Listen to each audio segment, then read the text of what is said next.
Pakistan illegally पहुंचाया जा रहा है। लेकिन इससे पहले ये समझ लेते हैं कि ये काम चल कैसे रहा है। दरअसल दुबई, सिंगापुर और श्रीलंका में बैठे कुछ वेंडर्स भारत से सामान का इंपोर्ट करते हैं और जैसे ही सामान इन देशों के पोर्ट्स पे उतरता है, इसे सी पोर्ट्स पे ही बने बॉन्डेड वेयरहाउस में मंगा लिया जाता है। कुछ लोकल पोर्ट ऑफिशियल्स भी इसमें शामिल होते हैं और इन सभी गुड्स पे कंट्री ऑफ ओरिजिन चेक किया जाता है।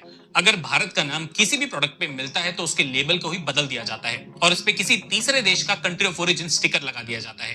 पोर्ट से इस सामान को बाहर लाए बिना ही इन्हें पाकिस्तान के लिए रवाना कर दिया जाता है। भारतीय ऑफिशियल्स के लिए सामान पाकिस्तान नहीं जा रहा और पाकिस्तानी ऑफिशियल्स के लिए सामान भारत से नहीं आ रहा। अब पाकिस्तान के वो लोग जो एक्चुअल में इस सामान को भारत से मंगाते हैं, वो ज्यादा कीमत देके इन गुड्स को इसलिए इंपोर्ट करते हैं क्योंकि ये गुड्स फर्जी पेपर्स का इस्तेमाल करके पाकिस्तान में लाए जा रहे होते हैं और इन पेपर्स को तैयार करने में कुछ एक्स्ट्रा पैसा लोकल ऑफिशियल्स को खिलाना पड़ता है। पाकिस्तान में लाए जा रहे इस भारतीय सामान में 60% हिस्सा ऑर्गेनिक केमिकल्स और फार्मास्यूटिकल्स रॉ मटेरियल का होता है, जिन्हें अनब्रांडेड फॉर्म में पाकिस्तान में भेजा जाता है। केमिकल्स के अलावा आज पाकिस्तान कुछ और चीजें भी इनडायरेक्टली भारत से लेता है, जैसे auto components, fertilizers, rubbers, plastic और कुछ इंडस्ट्रियल गुड्स। पुलवामा अटैक के बाद भारत ने पाकिस्तानी गुड्स पे 200% की इंपोर्ट ड्यूटी लगा दी थी। इस रिपोर्ट में यह भी बताया गया है कि इवन भारत में पाकिस्तान से इलीगली सामान लाया जा रहा है और इन गुड्स की लिस्ट में मेजरली सीमेंट शामिल है। सोचिए तो ये वीडियो बहुत ज़बरदस्त और शानदार होने वाली है। वीडियो को एंड तक देखें ज़रूर और शेयर करना बिल्कुल ना भूलें। हे हाय हेलो अस्सलाम वालेकुम, मैं ज़ुबैर अली रिएक्शन और आपकी खिदमत में हाजिर फिर से खूबसूरत वीडियो के साथ।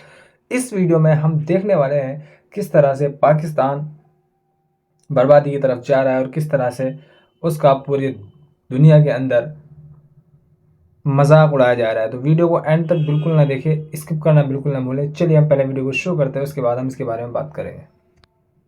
पाकिस्तान के साथ क्रॉस बॉर्डर ट्रेड 2019 से ऑफिशियली पूरी तरीके से बंद कर दिया गया है। पर क्या आप ये बात जानते हैं कि अभी तक भारतीय सामान दूसरे देशों के रास्ते पाकिस्तान पहुंचाया जा रहा है? इस काफी बड़ी खबर का खुलासा GTRI यानी कि ग्लोबल ट्रेड रिसर्च इनिशिएटिव ने किया है और इस रिपोर्ट के मुताबिक आज पाकिस्तान व्यापार के मामले में भारत से कटा जरूर है, पर अनऑफिशियली भारत से हर साल $10 बिलियन का सामान इंपोर्ट करता है और भारत से ये सामान पाकिस्तान वाया दुबई, सिंगापुर और श्रीलंका के थ्रू पहुंचाया जा रहा है। लेकिन कमाल की बात यह है कि पाकिस्तान पहुंचते पहुंचते इस सामान का कंट्री ऑफ ओरिजिन बदल जाता है और भारत में बना सामान अचानक मेड इन UAE हो जाता है। अभी और सुनिए, भारत से इंपोर्टेड ये सामान पाकिस्तान डिस्ट्रीब्यूटर्स को महंगे दामों में बेचा जाता है और बीच का मुनाफा वो फॉरेन कंपनीज खाती हैं जो इस हेर फेर को सी पोर्ट्स पे अंजाम देती हैं। आगे इस वीडियो में बताऊंगा कि ऐसे कौन से प्रोडक्ट्स और गुड्स हैं जिन्हें भारत से पाकिस्तान इलीगली पहुंचाया जा रहा है। लेकिन इससे पहले ये समझ लेते हैं कि ये काम चल कैसे रहा है। दरअसल दुबई, सिंगापुर और श्रीलंका में बैठे कुछ वेंडर्स भारत से सामान का इंपोर्ट करते हैं और जैसे ही सामान इन देशों के पोर्ट्स पे उतरता है, इसे सी पोर्ट्स पे ही बने बॉन्डेड वेयरहाउस में मंगा लिया जाता है। कुछ लोकल पोर्ट ऑफिशियल्स भी इसमें शामिल होते हैं और इन सभी गुड्स पे कंट्री ऑफ ओरिजिन चेक किया जाता है।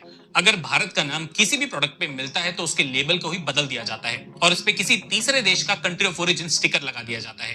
पोर्ट से इस सामान को बाहर लाए बिना ही इन्हें पाकिस्तान के लिए रवाना कर दिया जाता है। भारतीय ऑफिशियल्स के लिए सामान पाकिस्तान नहीं जा रहा और पाकिस्तानी ऑफिशियल्स के लिए सामान भारत से नहीं आ रहा। अब पाकिस्तान के वो लोग जो एक्चुअल में इस सामान को भारत से मंगाते हैं, वो ज्यादा कीमत देके इन गुड्स को इसलिए इंपोर्ट करते हैं क्योंकि ये गुड्स फर्जी पेपर्स का इस्तेमाल करके पाकिस्तान में लाए जा रहे होते हैं और इन पेपर्स को तैयार करने में कुछ एक्स्ट्रा पैसा लोकल ऑफिशियल्स को खिलाना पड़ता है। पाकिस्तान में लाए जा रहे इस भारतीय सामान में 60% हिस्सा ऑर्गेनिक केमिकल्स और फार्मास्यूटिकल्स रॉ मटेरियल का होता है, जिन्हें अनब्रांडेड फॉर्म में पाकिस्तान में भेजा जाता है। केमिकल्स के अलावा आज पाकिस्तान कुछ और चीजें भी इनडायरेक्टली भारत से लेता है, जैसे auto components, fertilizers, rubbers, plastic और कुछ इंडस्ट्रियल गुड्स। पुलवामा अटैक के बाद भारत ने पाकिस्तानी गुड्स पे 200% की इंपोर्ट ड्यूटी लगा दी थी। इस रिपोर्ट में यह भी बताया गया है कि इवन भारत में पाकिस्तान से इलीगली सामान लाया जा रहा है और इन गुड्स की लिस्ट में मेजरली सीमेंट शामिल है। सोचिए, भारत ने 1996 में ही पाकिस्तान को मोस्ट फेवर्ड नेशन का दर्जा दे दिया था, लेकिन पाकिस्तान की तरफ से भारत को ऐसा कोई भी स्टेटस आज तक नहीं मिला है। खैर, दूसरे देशों के थ्रू भारतीय सामान को इंपोर्ट करना आज भी पाकिस्तान के लिए फायदे का सौदा है। ज्योग्राफिकल प्रॉक्सिमिटी की वजह से भारतीय सामान पाकिस्तानी ट्रेडर्स को सस्ता पड़ता है। पूरे विश्व में फार्मास्यूटिकल रॉ मटेरियल का सबसे अच्छा विकल्प आज भारत है और किसी और ऑप्शन के ना होने की वजह से